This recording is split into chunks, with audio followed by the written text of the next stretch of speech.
Los invito a que abramos la Biblia en el libro de Santiago, el capítulo primero del libro de Santiago, el capítulo primero, y vamos a leer los versículos 26 y 27.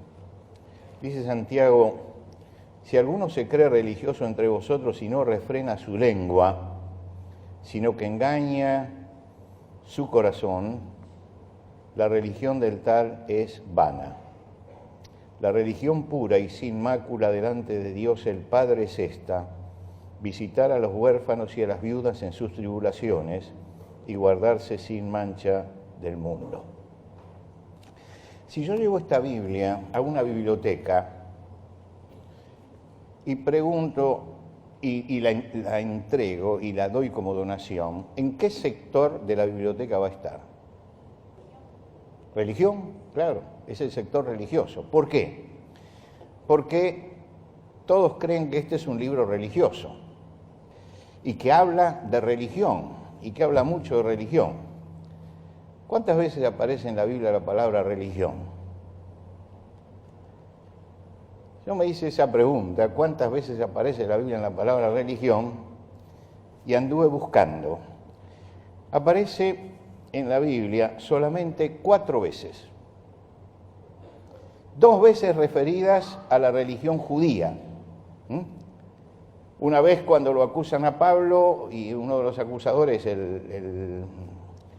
un comentario que le hace Festo a Agripa porque lo están acusando, y dice que son cuestiones acerca de su religión, lo que quiere decir que es un pagano hablando del judaísmo, porque ellos no identificaban todavía al cristianismo.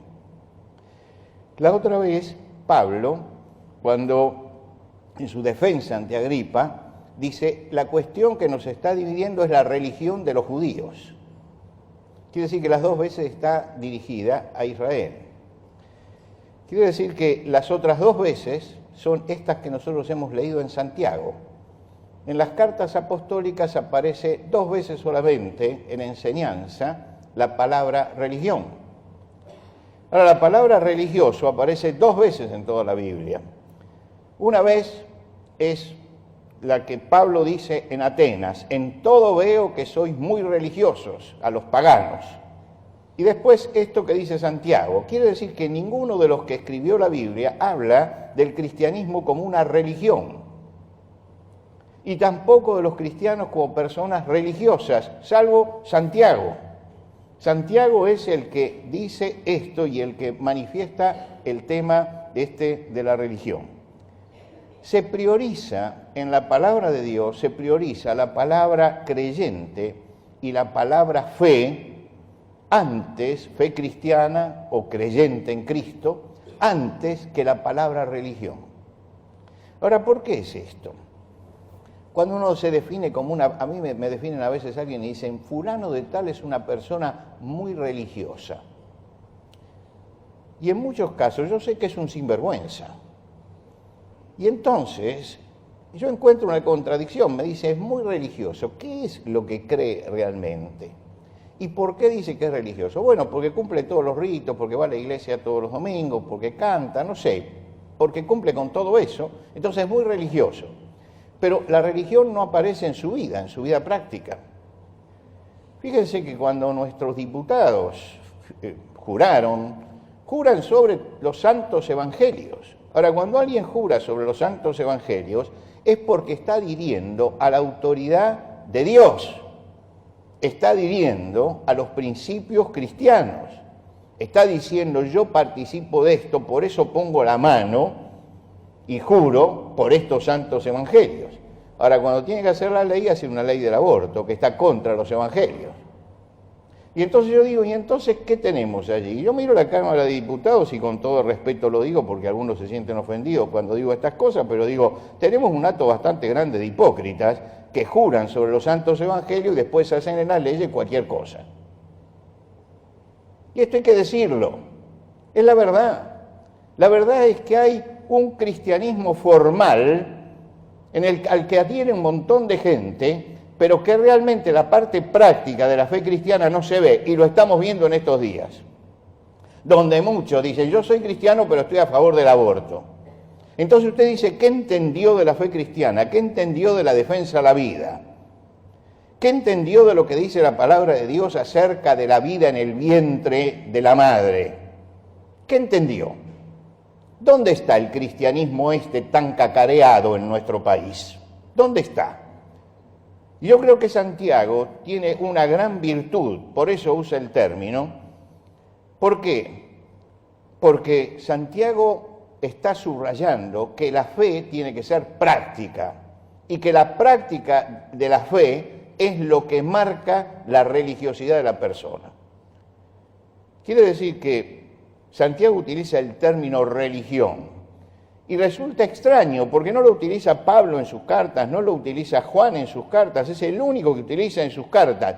Y sabemos que las cartas apostólicas son el adoctrinamiento de los cristianos, ninguno utiliza la palabra religión. Y me resulta simpático Santiago, porque Santiago escribe una carta totalmente distinta. Y entonces él se aparta de la parte estrictamente teológica para mirar la parte práctica. Y mientras que Pablo, por ejemplo, discute acerca de cómo es la salvación y cómo es la obra de Cristo, lo que Santiago se pregunta es cómo se muestra esto en la vida cotidiana. ¿Cómo se muestra esto en nuestra vida diaria? Le interesa cómo funciona la fe en la vida cotidiana. Y lo que nos tenemos que preocupar, hermanos, es de cómo funciona la fe en nuestra vida cotidiana, en nuestra vida de todos los días.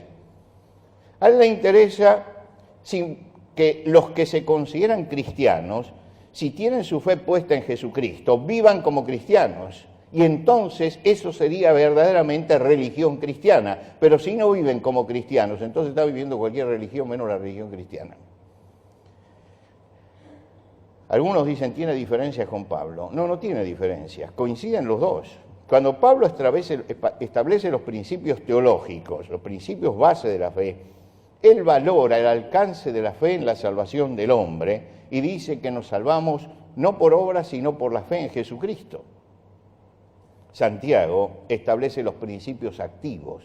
Y los principios activos dice, el hombre se salva, el cristiano se salva por la fe en Jesucristo para hacer buenas obras. Para hacer buenas obras. Quiere decir que el cristiano ha sido llamado por Dios para hacer buenas obras dentro de la comunidad donde está. Si hablamos de religión y viniera Santiago hoy aquí, primero que me preguntaría es, ¿usted qué religión tiene? Y yo qué le contesto. Y yo le contestaría, soy cristiano, porque creo que Jesucristo es el Hijo de Dios. Y él entonces me preguntaría, bueno, escúcheme, usted hoy cantó, en ti confía mi corazón. Dígame, ¿usted confía todos los días en su corazón en el Señor Jesucristo? ¿Usted está entregado en tal forma para esto? Es decir, me pondría entre la espada y la pared. Usted me diría a él, ¿usted es cristiano? Sí. Usted acaba de cantar, cada día me dirige, cada día me sostiene, cada día.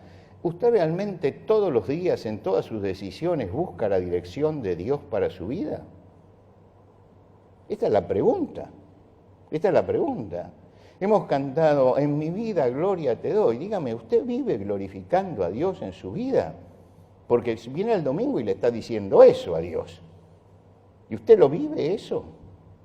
Me preguntaría, usted dice, en ti confía mi corazón. ¿Y realmente todos los días confía realmente en el Señor o está confiando en su capacidad, en su inteligencia, en su fuerza, en su juventud o en lo que sea? Es decir, Santiago es un tipo molesto, es muy molesto, porque nos enfrenta con la realidad de la fe. Nos saca de la teoría para meternos en la realidad. Y entonces dice, mire, la fe pura, la fe, si alguno se cree religioso y no refrena su lengua, sino que engaña en su corazón, la religión del tal es vana y nos mete en la práctica de la religión, nos mete en la práctica de la fe, nos mete en los resultados. No me interesa y no nos tiene que interesar lo que alguien declame acerca de su fe. Lo que habla acerca de lo que él cree es lo que él está viviendo, lo que él vive, no lo que él dice. Porque mucha gente dice y se declara a sí mismo, porque da cierto estatus en una sociedad como la nuestra, decir soy cristiano, y defiendo esos principios, pero después en la realidad se vive contradiciendo esos principios, se vive contra esos principios. Y por eso en un país cristiano, pongámoslo entre comillas, nos va como país, que cada vez estamos más abajo y cada vez nos hundimos más. Y el problema está allí, en que hay una tremenda hipocresía en esto que nosotros llamamos fe cristiana, porque muchos que se llaman cristianos, no viven como cristianos. Santiago dice, si alguno no ofende en palabra, este es varón perfecto, capaz de refrenar todo su cuerpo. Acá dice algo tremendo, Santiago, que me hace pensar. Dice, es un varón perfecto si refrena su lengua. Y yo digo, ¿y nada más que eso hay que hacer? Nada más que eso. Él toma la lengua como la prueba de la santidad. Lo que yo hablo como la prueba de la santidad, y no solamente como la prueba de la santidad, porque si me dice, bueno, el que refrena su lengua tiene dominio propio, yo lo acepto fácilmente eso. Pero él me dice, no, es un varón apto si refrena su lengua. Digo, ¿tan importante el asunto de la lengua? Lo escucho a Jesús. El hombre bueno del buen tesoro de su corazón saca lo bueno. Y el hombre malo del mal tesoro de su corazón saca lo malo. Porque de la abundancia del corazón habla la boca. Yo no puedo conocer el corazón de nadie, pero lo que dice, me dice lo que hay en su corazón. De la abundancia del corazón habla la boca. Quiere decir, Santiago dice, mire, escuche las palabras de la persona. De la abundancia de su corazón habla la boca. Es un test perfecto de que plantea. El corazón nadie lo puede ver, pero las palabras las escuchamos. Y las palabras son la expresión profunda del corazón del hombre. No podemos ver el corazón, pero podemos ver el funcionamiento del corazón por la boca. Mi cardiólogo, cada vez que voy, me coloca todos los aparatos y me hace un electrocardiograma. Él nunca vio mi corazón, pero sabe cómo funciona. Sabe cómo funciona. Y Santiago hace un electrocardiograma espiritual.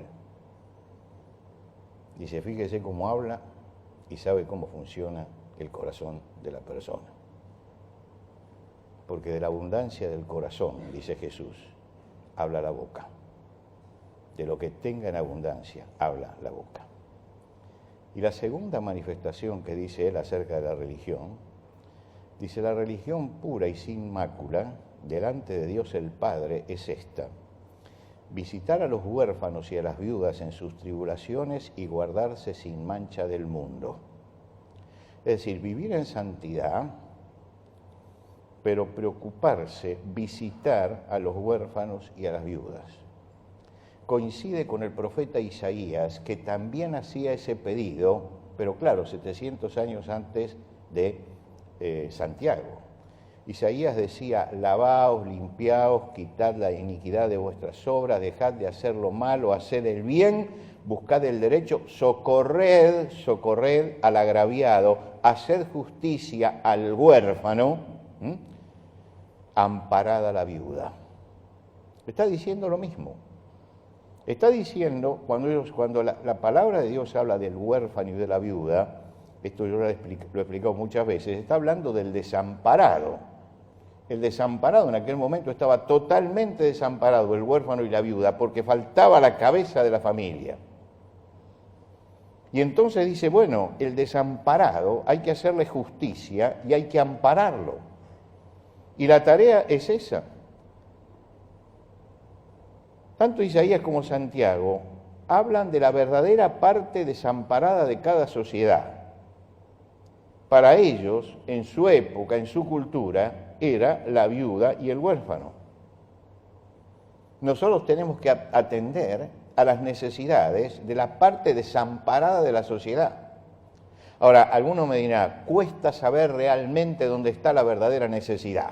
Y claro que cuesta, claro que cuesta. ¿Cuesta por qué? Porque muchos abusan de sus situaciones, muchos se victimizan como desamparados y no son desamparados. Muchos recaudan sin trabajar, amparándose en que son desamparados y no son desamparados. Estaba yo en la capital federal, calle Pueyrredón, no calle Pueyrredón, Villa Pueyrredón, y entro a esperar a una persona, un café, para tomar un café, y me atiende un muchacho, y me doy cuenta que es extranjero por la forma de hablar. Y le digo, ¿de dónde sos? Un muchacho jovencito. Me dice, soy cubano. ¿Y por qué has venido de Cuba, que estás acá? Ah, no, porque acá se consigue trabajo. ¿Y conseguiste rápido? Al segundo día que yo llegué ya tenía trabajo. Yo me quedé. Tenía trabajo. Una verdulería de acá tiene un venezolano trabajando. Salí de Venezuela hace una semana que estoy acá, ya está trabajando. Hay un montón de venezolanos que están trabajando. Yo estoy mirando bastante eso, hay un montón. Y usted le pregunta, al tercer día ya tienen trabajo. ¿Qué pasa que tenemos tanta gente con los planes de trabajar y los que vienen de afuera encuentran trabajo rápidamente? Pregúntese eso, no nos engañemos políticamente. ¿Qué pasa? ¿Qué pasa que vienen extranjeros y encuentran trabajo inmediatamente? Y no encuentran los grandes trabajos porque dicen, no, es un profesional, por eso. No, encuentran los trabajos más sencillos, más humildes. Tropecé en el Perú con una mujer, que todavía pienso en ella, una mujer bien vestida, una mujer que se notaba una secretaria ejecutiva, parecía, por el arreglo que tenía, vendiendo lo que nosotros llamaríamos acá unas bombas de crema grandes, que es típica en Venezuela. Con un cajoncito, muy elegantemente vestida, las ofrecía en una esquina. Me paré y le preguntamos, ¿de dónde era? De Venezuela. Dice, ¿y cuál era su trabajo en Venezuela? Bueno, dice, yo trabajaba en la división de identificación de personas, en el trabajo de identificación de cadáveres, es decir, identificaban cuando había un cadáver desconocido, identificaban quién era. Dice, y bueno, y ahora estoy acá, hace un mes que llegué, y entonces me armé este trabajo porque tengo que sobrevivir. Y esa mujer sobrevivía con toda su dignidad. Entonces a veces a uno le cuesta saber dónde está el necesitado y dónde está el vago. Cuesta saber eso. Pero Pablo dice, no nos cansemos de hacer el bien. Y no nos cansamos de hacer el bien. Que te van a engañar y me van a engañar, claro, y nos han engañado muchas veces, muchas veces nos han engañado. Pero uno no tiene que doblegarse porque ha sido engañado. Fíjense la frase que tenemos allí en la oficina de Chesterton. El cristiano tiene que estar preparado para ser un mártir y también para ser un tonto. Y a veces uno pasa por tonto. ¿Sí? Pero no me importa. No me importa. Lo ayudé pensando que necesitaba. Y lo hice no por él, lo hice porque el Señor me mandó eso. Con el Señor se las arreglará. Conmigo no tiene ningún problema. Con el Señor se las tendrá que arreglar. Pero no podemos dejar de hacer el bien. Tomemos, por supuesto, todos los recaudos. Tomemos todas las medidas como para mostrar que el que está realmente necesitado. Pero no es posible que dejemos de hacer el bien por lo que esté pasando a nuestro alrededor. La maldad se multiplica. El Señor dijo que cuando se multiplica la maldad, la caridad de muchos se va a enfriar. Nosotros lo tenemos mejor traducido, ¿no? Pero la caridad de muchos va a disminuir. Está diciendo que muchos no van a querer hacer caridad por esto. Nosotros no nos tenemos que hacer problema por esto, sino tenemos que seguir haciendo el bien. El apóstol Pablo dice, no nos cansemos de hacer el bien, hagamos el bien a todos y mayormente a los de la familia de la fe. Lógicamente que cuando uno ve sufrir al que es más cercano, ayuda primero a ese, y es lógico que se haga así. Pero no nos cansemos. Vamos a tropezar con quien nos engaña, con quien nos embauca, con quien nos defrauda y con quien se abusa. Que nada nos haga enfriar. Nada nos haga enfriar. Hagamos el bien a todos. El bien a todos. Para hacer el bien hay que hacerlo como lo hacía Jesús. Jesús no discriminaba. No miraba más que la necesidad. ¿Qué necesita? Bartimeo necesitaba que él se parara y le diera la vista, y le dio la vista. Zaqueo necesitaba que entrara a su casa y lo ayudara espiritualmente por la situación en que estaba, y lo ayudó espiritualmente. El centurión, que era romano y opresor, le pidió por un siervo y le sanó el siervo. La extranjera fenicia le pidió en Tiro y en Sidón, y el Señor se lo hizo. Él vio la necesidad. No pensó que la de Tiro y Sidón era de un país extranjero, enemigo, idólatra y todo lo demás. No pensó que el centurión era uno de los opresores. No pensó que Zaqueo era uno de los que estafaba a la gente que estaba en crisis, y él se acercó y hizo el bien. Haced el bien a todos. Te van a defraudar. Trata de que no te defrauden. Pero si te defraudan, hermano, no te preocupes. El problema lo va a tener con el Señor. No lo tiene con nosotros. El apóstol Pablo dice que el Señor se entregó a sí mismo por nosotros para redimirnos de toda iniquidad y purificar para sí un pueblo celoso de buenas obras. Celoso de buenas obras. Está hablando de la iglesia, está hablando del pueblo de Dios, y dice, tiene que ser celoso de buenas obras. ¿Qué significa celoso de buenas obras? Nosotros usamos la palabra celoso para hablar de los celos en el matrimonio, ¿no es cierto? De todas las acepciones de la palabra es la séptima esa, la séptima. La palabra celoso es el empeño apasionado que se pone en una causa, el empeño apasionado. Cuando el apóstol Pablo utiliza la palabra celoso de buenas obras, no se refiere a la enfermedad de los celos, se refiere a esto, que tenemos que empeñarnos en hacer apasionadamente el bien, porque ya hay muchos que siembran el mal. Y si algo va a destacar al cristiano es que él sale y hace el bien, en un mundo en que todos hacen el mal. Por eso insiste con firmeza, y se lo escribe a Tito le insiste en esto, y Tito, ustedes recuerdan que era un colaborador que apoyaba iglesias, y él les dice, en estas cosas quiero que insistas con firmeza, para que los que creen en el Señor procuren ocuparse en buenas obras.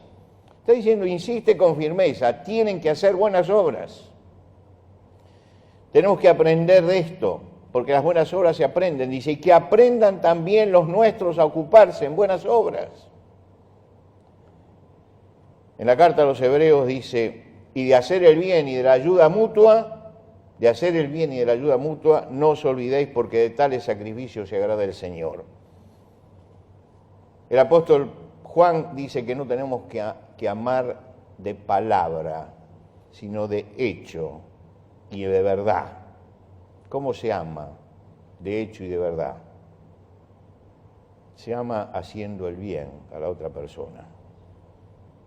Y Santiago nos dice, visitar a los huérfanos y a las viudas en sus tribulaciones. ¿Qué significa visitar? Estar presente. En general, el desamparado, nadie está presente en la vida del desamparado, por eso es un desamparado. Y hay que estar presente con lo que necesite, usando sabiduría. El hombre de hoy está obsesionado con lo material. Lo material nos obnubila. Lo material nos enceguece. Lo material nos hace olvidar del prójimo y de las necesidades ajenas. El hombre de hoy vive eso que llamamos individualismo, que es lo peor que nos puede pasar, que es despreocuparme de mi prójimo. Esta es la generación de Caín. Caín preguntó, ¿soy yo acaso guarda de mi hermano? Y en esta generación el individualismo es esa forma de preguntar, yo no tengo ninguna responsabilidad con el otro, y yo tengo responsabilidad. Tengo responsabilidad porque soy cristiano y porque estoy comprometido con el Señor. La fe tiene que ser práctica y tiene que manifestarse. La religión tiene que ser pura, sincera, sin impurezas. Hablo de esto porque hoy se nos presentó la oportunidad de ayudar y porque lo vamos a hacer apasionadamente. Y porque los conozco a todos ustedes, sé que va a haber pasión por ayudar en esta nueva etapa que tenemos por delante. Nos ponemos de pie.